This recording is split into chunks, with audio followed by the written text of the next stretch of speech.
नमस्ते दोस्तों, मैं एस्ट्रो ज्योति आज की बात में आप सबका स्वागत करती हूँ। आइए आज की बात कर लेते हैं। आज बड़ा ही शुभ दिन है, पवित्र दिन है।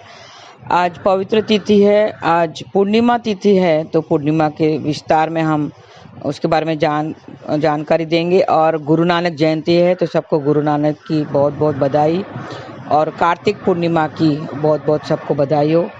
वास्तु से मैं शुरू करती हूँ। आज की खास बात ले लेंगे और कृष्ण कथा में थोड़े से ज्ञान की बातें करेंगे, तो अंत तक बने रहिए और लाभ उठाइए।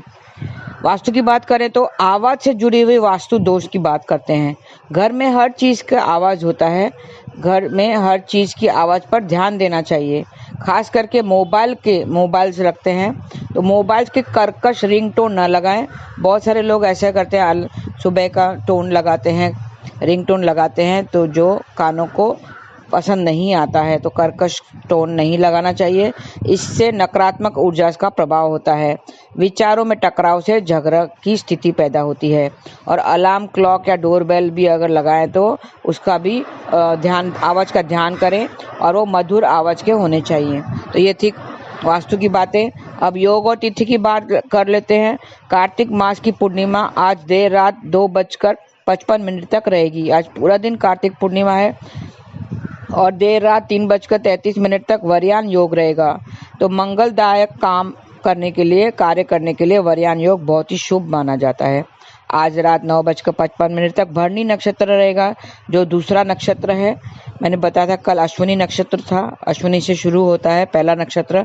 आज भरणी नक्षत्र है, जो दूसरा नक्षत्र है, जिसका स्वामी शुक्राचार्य है और राशि मेष है। भरणी नक्षत्र का प्रतीक चिन्ह त्रिकोण आकृति को माना गया है। इसके जातक सच बोलने वाले, धार्मिक, साहसी, प्रेरणादायक होते हैं और ये कठिन से कठिन कार्य करने से नहीं घबराते हैं। और इसका संबंध आंवले के पेड़ से बताया गया है। तो आंवले के पेड़ की आज पूजा करें, आराधना करें और उसे किसी प्रकार का नुकसान नहीं पहुंचाएं। और आज की खास बात, आज कार्तिक मास की पूर्णिमा तिथि है। चातुर्मास की समाप्ति के बाद कार्तिक पूर्णिमा का बहुत ही बड़ा महत्व है। आज चातुर्मास खत्म हुआ। कल मैंने बताया था कि देव जो योग निद्रा में थे 4 महीने के लिए, तो उसको चतुर्मास कहते हैं। तो कल ये देव योग निद्रा से उठ गए और फिर संसार का कार्यभार संभालने के लिए तैयार हो गए। कल हम लोग ने वैकुंठ चतुर्दशी तिथि मनाई थी। आज पूर्णिमा के दिन किया गया दान पुण्य अक्षय फल देता है। आज ब्राह्मणों के अलावा बहन, भांजे, बुआ के बेटे को भी दान देना चाहिए। और आज के दिन पुष्कर में स्नान का भी बड़ा महत्व है। पूर्णिमा के दिन चंद्रमा ठीक 180 डिग्री के अंश पर होता है। तो आज चंद्रमा की किरणें काफ़ी इफेक्टिव होती हैं। तो इसका सीधा असर हमारे दिमाग पर पड़ता है, क्योंकि वो पूरा इफेक्ट पृथ्वी पर पड़ता है। इसका सीधा असर हमारे दिमाग पर पड़ता है। चंद्रमा का सबसे ज़्यादा प्रभाव पृथ्वी पर ही पड़ता है। और आज शाम को तुलसी के पौधे में घी का दीपक जरूर जलाएं और नकारात्मक विचार मन से निकाल दें। और मांस, मदिरा, कांदा, लहसुन ये सब नहीं खाना चाहिए। आज के दिन पूजा पाठ करना चाहिए, दान धर्म करना चाहिए। इससे समृद्धि बनी रहेगी और इम्यून सिस्टम बेहतर रहता है।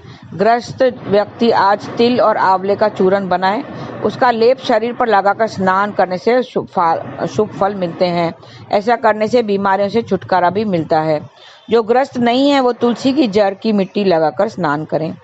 स्नान के समय भगवान विष्णु का जाप करना चाहिए और ओम नमो भगवते नारायणाय ऐसा जाप करें। आज पूरे दिन व्रत रखकर गाय के बछड़े का दान करें। इससे समाज में कद और दायरा बढ़ता है। गाय, हाथी, घोड़ा, रथ या घी का दान करना आज फलदायी होता है। आज सुबह मीठे जल में दूध मिलाकर पीपल के पेड़ पर चढ़ाना चाहिए। आज इससे अपार धन संपत्ति की प्राप्ति होती है। आज चंद्रमा निकलने के बाद खीर में मिश्री व गंगा जल डालें और माँ लक्ष्मी को भोग लगाने के बाद प्रसाद के रूप में बांटें और खुद स्वयं भी खाएं। तो इससे आपको शुभ फल की प्राप्ति होगी। और तिजोरियां हमेशा भरी रहें। देखिए, आज शुक्रवार का दिन भी है, माँ लक्ष्मी का दिन भी है और चंद्रमा का दिन भी है, पूर्णिमा तिथि है। तो आज विशेष लाभ पाने के लिए 11 कौड़ियों पर हल्दी से तिलक करके माँ लक्ष्मी को चढ़ाएं, तो आपकी तिजोरियां भरी रहेंगी। फिर कल सुबह कौड़ियां लाल कपड़े में डालकर तिजोरी में रख दें। हर पूर्णिमा पर कौड़ियां तिजोरी से निकालनी चाहिए और उसे देवी माँ के सामने रखकर हल्दी से तिलक करें, लाल कपड़े में बांधकर फिर वापस तिजोरी में रख दें। ऐसा आपको हर पूर्णिमा के दिन करना है। माँ लक्ष्मी को इत्र और सुगंधित अगरबत्ती अर्पित करें। थोड़ा सा इत्र देवी के वस्त्र पर छिड़क दें, उसके बाद कुछ अपने ऊपर छिड़क दें, तो हर कामों में सफलता मिलेगी। आज 1.25 किलो चावल खरीदें और शिव मंदिर में शिव जी की पूजा करें। दोनों हाथों से चावल शिवलिंग पर चढ़ा दें और बचे हुए चावल जरूरतमंदों में दान दे दें। आज शिवलिंग पर शहद, कच्चा दूध, बेलपत्र, शमी पत्र और कुछ फल चढ़ाने चाहिए, तो भौतिक सुख साधनों में बढ़ोतरी होगी। आज शिवलिंग पर शहद, कच्चा दूध, बेलपत्र, शमी पत्र और कुछ फल जरूर चढ़ाएं। जब चंद्रमा आकाश में उदित हो रहा हो, उस समय शिवा, संभूति, सतती, प्रीति, अनुसुया, क्षमा, इन 6 कृतिकाओं का पूजन करें। सुबह स्नान के बाद मेन गेट पर आम के पत्तों का तोरण जरूर लगाएं। इससे परेशानियां और नेगेटिव एनर्जीज घर में नहीं आएंगी।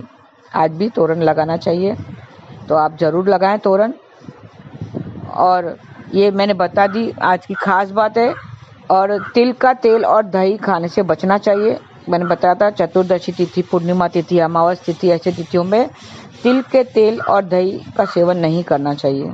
आइए अब थोड़ी पूर्णिमा की बातें कर लें। सनातन धर्म में कार्तिक मास और पूर्णिमा तिथि का विशेष महत्व होता है। कार्तिक मास में स्नान, दान और भगवान विष्णु की आराधना का विशेष महत्व है। शास्त्रों में कार्तिक पूर्णिमा के दिन गंगा स्नान करने का बहुत महत्व बताया गया है। इस दिन गंगा स्नान करने से पूरे वर्ष गंगा स्नान का फल मिलता है। इस दिन दीप दान और माँ लक्ष्मी की विशेष रूप से पूजा करने से शुभ फलों की प्राप्ति में वृद्धि होती है। कार्तिक पूर्णिमा पर खासकर भगवान विष्णु के रूप में मत्स्य अवतार हुआ था। मत्स्य अवतार को भगवान विष्णु के 10 अवतारों में पहला अवतार माना जाता है। कार्तिक पूर्णिमा का सिख धर्म से भी विशेष महत्व है, क्योंकि इसी दिन गुरु नानक देव का भी जन्म हुआ था। तो आज गुरु नानक जयंती के रूप में मनाया जाता है। पूरे देश भर में गुरु नानक जयंती मनाई जाती है। सिख धर्म में इन्हें गुरु पर्व के रूप में मनाया जाता है। कार्तिक पूर्णिमा पर गुरुद्वारों पर विशेष पूजा पाठ और लंगर का आयोजन किया जाता है और प्रभात फेरियां निकाली जाती है। इसके अलावा ऐसे भी धार्मिक मान्यता है कि कार्तिक पूर्णिमा पर ब्रह्मा जी का अवतरण पुष्कर के पवित्र नदी में हुआ था। इसी कारण हर वर्ष कार्तिक पूर्णिमा पर लाखों लोग पुष्कर नदी में स्नान, पूजा पाठ और दीपदान करते हैं। कार्तिक पूर्णिमा के दिन गंगा स्नान करने से बहुत महत्व बताया गया है। इस दिन गंगा स्नान करने से पूरे वर्ष गंगा स्नान का फल मिलता है।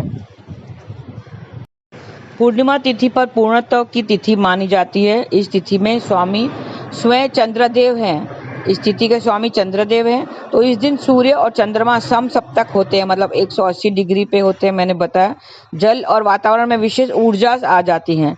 इसके लिए नदियां और सरोवर में स्नान करना उत्तम माना जाता है। अगर आप किधर नदी और सरोवर में नहीं जा सकते हैं तो घर में ही पानी में तो गंगा जल डालकर सब पवित्र नदियों का आह्वान करके स्नान कर सकते हैं। कार्तिक की पूर्णिमा के स्नान से 9 ग्रहों की कृपा आसानी से मिल जाती है। इस दिन स्नान, दान और ध्यान विशेष फलदायी माना जाता है। और इस दिन सुबह जल्दी उठकर ब्रह्म मुहूर्त में उठकर पवित्र नदी में, तालाब में स्नान करना चाहिए। यदि संभव न हो तो घर के पानी में ही गंगा जल मिलाकर स्नान करें। इसके बाद सूर्य देव को जल अर्पित करें, जो जल सूर्य देव को अर्घ्य देना चाहिए और व्रत का संकल्प लेना चाहिए। साथ ही संध्या काल में मुख्य द्वार, मंदिर और तुलसी के पौधों के पास दीपक जलाना चाहिए। कार्तिक पूर्णिमा पर दीप दान का विशेष महत्व है। कार्तिक पूर्णिमा पर चंद्र दर्शन के बाद घर में भगवान विष्णु की प्रतिमा के सामने दीप जलाएं और उसके चरणों में पीले फूल अर्पित करें। फिर तुलसी माता की पूजा करें और जल अर्पित करें। विष्णु सहस्त्र नाम या विष्णु जी के मंत्रों का जाप करें। इसके बाद शिवलिंग का गंगाजल और दूध से अभिषेक करें। उन्हें बेलपत्र, धतूरा और सफेद फूल अर्पित करें और ओम नमः शिवाय का मंत्र भी जाप करें। और कार्तिक पूर्णिमा के दिन दान का विशेष महत्व बताया गया है। इस दिन जरूरतमंदों को अन्न, वस्त्र, तिल, घी और आटे का दान करें। गौ दान का भी बहुत महत्व है, लेकिन यदि संभव ना हो तो गौ सेवा ही आप कर सकते हैं। तो आज के दिन व्रत करें। पूर्णिमा का व्रत आज बहुत लोग सत्यनारायण का सत्यनारायण की पूजा करते हैं पूर्णिमा के दिन, तो उसका भी फल मिलता है। तो आप भी व्रत करें, संकल्प करें और नाम जाप करते रहें, हरे कृष्णा कृष्ण कृष्ण हरे हरे, हरे राम राम राम हरे हरे। देखिए, जिंदगी में आपको अपनी हेल्थ का, परिवार का और साथ ही साथ भक्ति का भी ध्यान रखना चाहिए, भक्ति भी करना चाहिए। पहले तो हेल्थ को, अपने जो स्वास्थ्य का ध्यान करना चाहिए, स्वास्थ्य ठीक हो, निरोगी होना चाहिए, उसके लिए भी ईश्वर से प्रार्थना करना चाहिए। फिर परिवार का ध्यान रखना चाहिए, जो भी कर्तव्य आपको मिले हैं वो सब पालन करना चाहिए, कर्तव्य का पालन करना चाहिए। और उनके साथ ही साथ भक्ति भी जरूरी करना चाहिए।